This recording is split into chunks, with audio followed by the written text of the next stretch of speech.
الحمد لله وسلام على عباده الذين اصطفى خصوصا على سيد الرسل وخاتم الأنبياء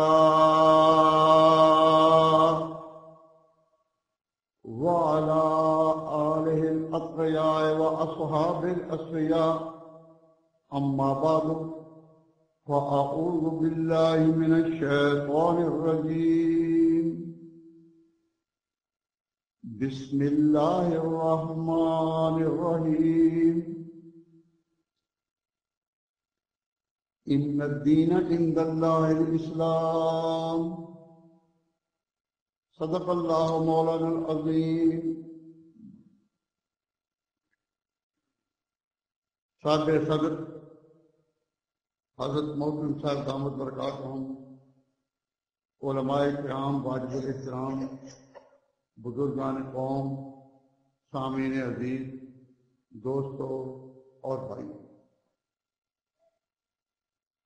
اللہ تبارک و تعالی جل شانہ کا بہت بڑا احسان کہ اس نے ہمیں مسلمانوں کے گھر پیدا کر دیا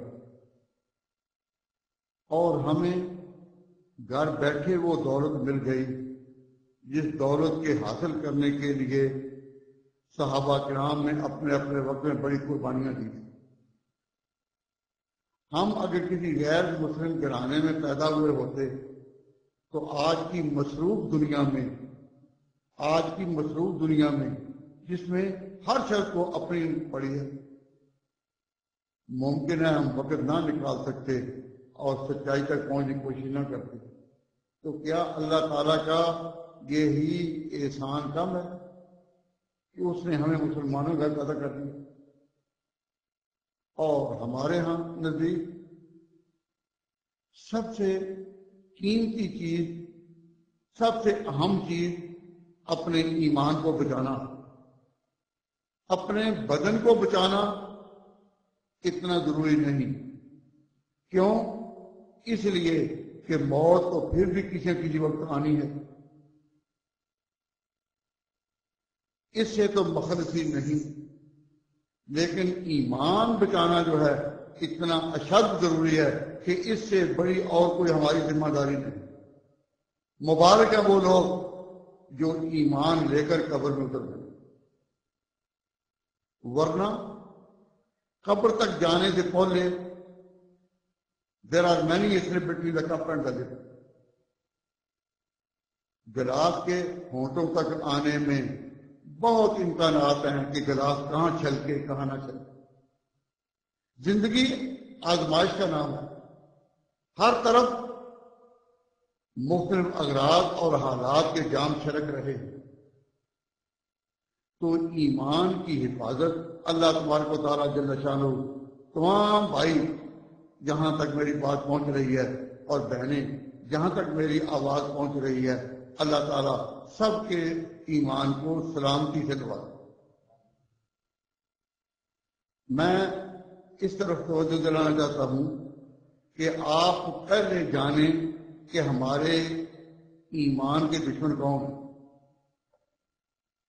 یہ تو ہمیں پتہ ہے، ہم اپنی مدد سے ہم کہتے ہیں کہ ہمارے وجود کے، ہمارے ابدان کے، ہمارے ممالک کے، ہماری آبادیوں کے دشمن کون ہیں، لیکن میں اس طرف توجہ دلا رہا ہوں کہ اس بات کو بھی پہچانیں اور جانیں کہ ہمارے ایمان کے دشمن کون ہیں۔ بہت افسوس سے میں یہ کہتا ہوں کہ یورپ میں، امریکہ میں اور برطانیہ میں جہاں میں زیادہ رہ رہا ہوں، وہاں مسلمان کہلانے والوں کی اور مسلمانوں گھر پیدا ہونے والوں کی ایک بڑی تعداد اب اس خطرناک موڑ پر آ نکلی ہے۔ وہ کہتے ہیں کہ جی سب اپنی اپنی جگہ درست ہے، سب ملتیں اپنی اپنی جگہ درست ہے۔ عیسائی اگر دیانتداری سے انجیل کے تقاضوں پر عمل کرے، یہودی تورات کے تقاضوں پر عمل کرے، ہندو ویدوں پر دیانتداری اور عاجزی سے عمل کرے، تو آخرت میں نجات سب کی ہو جائے گی۔ انا للہ و انا الیہ۔ یہ ایک صدا لگ رہی ہے، اور ان جدید حلقوں میں جہاں اس طرح کے مدارس نہیں، جہاں اس طرح کے اسٹیج نہیں، جہاں اس طرح کے علماء حقانی نہیں، جہاں اس طرح مسلمانوں کی تاریخ جاگتی نہیں، وہاں ان لوگوں کے لیے جو جدید حالات سے متاثر ہیں اور یورپ کی کششیں ان کو اپنے سے بھی بیگانہ کر رکھا ہے، ان کے سامنے جب یہ آواز رکھتی ہے کہ انصاف کا تقاضا ہے، انصاف کا تقاضا ہے کہ اگر کوئی دیانت سے، اخلاص سے اپنے اپنے طریقے پر قائم رہے تو نجات سب کی ہو جائے گی۔ مسلمانوں میں یہ آواز یونائٹڈ انڈیا میں بھی لگی تھی، جب ابھی ملک آزاد نہیں ہوا تھا، پاکستان نہیں بنا تھا، تو ہندوستان میں بھی ایک آواز لگی تھی کہ نجات سب کی اپنی اپنی جگہ، اور اس کو کہتے تھے نظریہ وحدت ادیان، unity among the communities, how the communities are united with each other. یہ آواز اس وقت بھی لگی، لیکن چند سالوں کے بعد یہ آواز ٹھنڈی پڑ گئی، اور آپ کو پتا ہے کہ جو بیج ایک دفعہ پڑ جائے اس کے آثار کچھ نہ کچھ تو قائم رہتے ہیں۔ آج یورپ میں اور امریکہ میں ایک حصہ ان لوگوں کا بھی ہے جو کہتے ہیں کہ سب کی نکاح، ہماری ان سے کوئی مار کا آرائی نہیں، دوسروں سے مار کا آرائی نہیں، ہمیں اپنے مسلمانوں کو تو صحیح عقیدے کے لیے بچانا ہے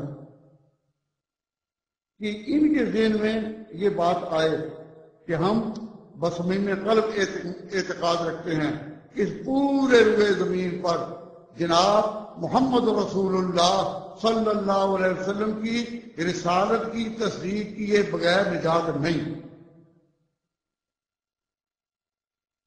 جس طرح اللہ رب العزت سارے جہان کا ایک ہی خالق، ایک ہی مالک، ایک ہی رازق، ایک ہی رب ہے، سارے سوائے زمین کے لیے اور سارے قرۂ کائنات کے لیے، سارے بنی آدم کے لیے خدا کا بھیجا ایک ہی رہنما ہے، خاتم النبیین، جس کے بعد کسی کوئی نبی پیدا نہیں ہوا۔ تو ہم لوگ یہ عقیدہ رکھتے ہیں، میری بات کی طرف توجہ فرما رہے ہیں؟ اگر آپ توجہ فرما رہے ہیں تو پھر میں پہلے ان کی بات شروع کرتا ہوں جو وحدت ادیان کے حامی ہیں، اور پھر میں جواب کروں گا۔ لیکن جب میں ان کی بات کہوں تو وہ بات اسلام کی تو نہیں، ان کی ہوگی۔ اس کو سن کر اگر کوئی مجلس سے اٹھے، اسے سن کر اگر کوئی مجلس سے جائے تو کیا لے کر گیا؟